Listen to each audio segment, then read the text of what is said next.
Қайырлы күн достар, біз бүгін сіздермен дәмі өте керемет әрі тәтті болып шығатын панкейк жасайтын боламыз. Балалардың сүйіп жейтін тәттілерінің бірі.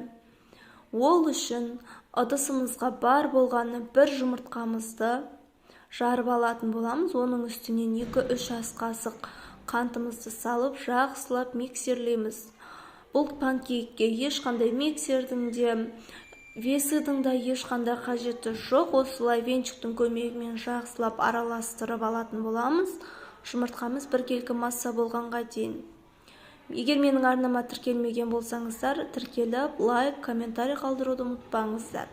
Жұмыртқалы массамыздың үстінен 2-3 ас қасық сұйық майымызды құйып араластырып, оның үстінен 1,5 бокал сүтімізді құятын боламыз. Сүт жылы болғаны дұрыс. Мінекей осылай жақсылап араластырып болғаннан соң, сетадан өткен ұнымыздың үстіне жарты шай қасық қопсызғышымызды салып, осылай жақсылап араластырамыз. Ұнымызды бөліп салып аламыз. Ешқандай түйіршік қалмайтындай етіп, асықпай жақсылап араластырып алыңыздар. Мінекей осылай қалған бөліктерінде салып, жақсылап араластырып алатын боламыз. Достар, видео қызық болса, лайк, комментарий қалдыруды ұмытпаңыздар. Мінекей осылай жақсылап араластырып аламыз. Масса қатты қою да емес, қатты сұйық та емес, әдемі масса пайда болады. Енді сковородкамызды газге қойып, кішкене майлап жіберіп, 2-3 ас қасықтың көмегімен осылай құйып шығатын боламыз. 2-3 минутта әрбір панкейктеріміз пісіп шығатын болады. Бар болғаны 15-20 минут уақытта керемет панкейк дайындай аласыздар дәл осы рецептпен.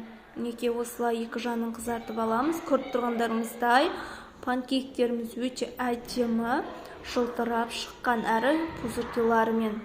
Екі бетін осылай қызартып аламыз. Мінекей екі бетін қызартып аламыз. Және де әрбір құйған панкейк құярдың алдында сковородкиді кішкене щетканың көмегімен майлап алсаңыздар, өте әдемі болып шығады. Жылтырап, қып-қызыл болып, өте әдемі болып шығады. Міндетті түрде осы рецептпен жасап көріңіздер. Егер менің арнама тіркелмесеңіздер, тіркеліп, лайк, комментарий қалдыруды ұмытпаңыздар. Алдағы уақытта сіздермен керемет рецепттермен бөлісетін боламын. Мінекей дәмі өте керемет панкейктеріміз дайын. Ас болсын.